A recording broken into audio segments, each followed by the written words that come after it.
Assalamualaikum warahmatullahi wabarakatuh. Sekarang kita akan mempelajari tentang keadaan sosial budaya masyarakat Arab pra-Islam. Sosial budaya masyarakat Arab pra-Islam. Bangsa Arab sebelum datangnya Islam tidak memiliki pemerintahan yang teratur. Masyarakat Arab pra-Islam pada umumnya masih buta huruf. Walaupun demikian, mereka telah memiliki cara-cara bermasyarakat, yaitu berdasarkan kebiasaan-kebiasaan nenek moyang mereka. Dan mereka memilih kehidupan bebas dan berpindah-pindah. Apa tujuannya? Tujuannya yaitu agar mereka hidup lebih baik lagi. Mengapa demikian? Karena ini pengaruh dari keadaan alam negeri Arab yang bergurun dan berbukit-bukit. Kebiasaan lain pada masyarakat Arab pra-Islam yaitu perbudakan. Budak-budak diperjualbelikan oleh majikannya layaknya barang dagangan. Majikannya memiliki kekuasaan mutlak terhadap budaknya. Oleh sebab itu, sering sekali budak-budak itu diperlakukan tidak manusiawi. Tapi setelah agama Islam datang, para budak tersebut dimerdekakan dan hidup bebas. Agama Islam tidak membedakan manusia dari status sosialnya, namun agama Islam membedakan yang paling mulia di sisi Allah yaitu adalah mereka yang paling bertakwa.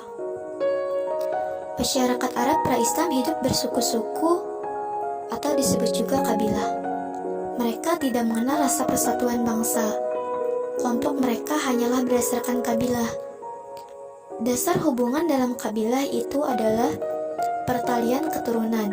Jadi, ketika mereka tidak memiliki keturunan, berarti tidak termasuk dengan kabilah. Rasa kesukuannya sangat kuat, sehingga jika terjadi salah seorang dari mereka teraniaya, maka seluruh anggota kabilah itu akan bangkit membelanya. Kabilah-kabilah tersebut mempunyai orang-orang terkemuka yang mereka dijadikan pemimpin. Kedudukan pemimpin kabilah di tengah-tengah kaum yang sangat terhormat dan sangat diistimewakan. Nah, itulah sosial budaya masyarakat Arab pra-Islam. Yang kedua, ada mengenal kota-kota penting di Jazirah Arab.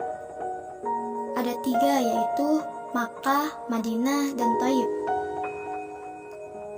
Kota Makkah disebut juga Makkah Al-Mukarramah, artinya Makkah yang dimuliakan. Kota Makkah merupakan kota suci bagi umat seluruh dunia. Di kota ini terdapat bangunan Ka'bah yang dijadikan kiblat salat umat Islam di dunia. Kota Makkah juga disebut Tanah Haram. Kenapa sih kota Makkah disebut Tanah Haram? Karena di kota Mekah tidak boleh dimasuki oleh orang-orang yang bukan beragama Islam. Orang-orang yang bukan beragama Islam pun memakluminya. Mereka sangat menghormati peraturan tersebut. Kota Mekah dahulunya didirikan oleh Nabi Ibrahim dan putranya Nabi Ismail alaihissalam. Di kota ini pun terdapat mata air sumur Jam-Jam. Kalian tahu awal mula terbentuknya sumur Jam-Jam?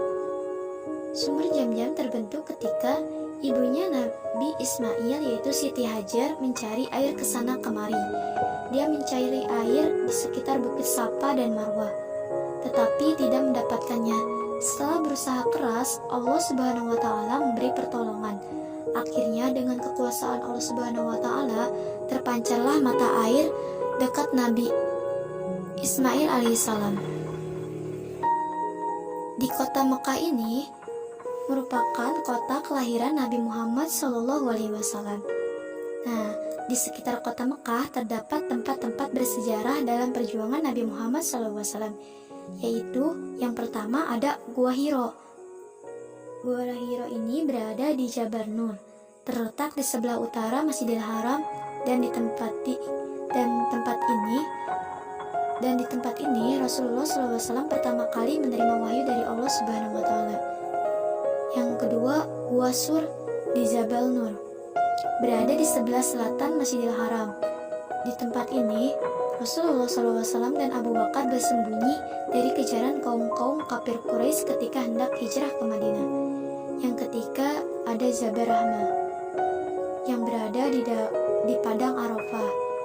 Di tempat ini pula Allah Subhanahu wa taala mempertemukan Nabi Adam alaihissalam dengan Siti Hawa setelah berpisah selama 100 tahun lamanya sesudah diturunkan oleh Allah Subhanahu wa taala dari surga.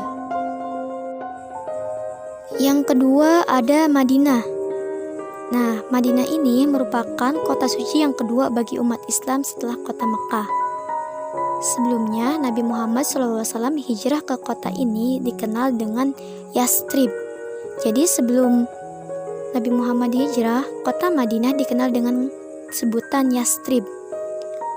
Kemudian diganti oleh Rasulullah SAW menjadi Madinatul Munawwarah, yang artinya kota yang disinari atau kota yang bercahaya, atau disebut juga dengan Madinatun Nabi, artinya kota Nabi.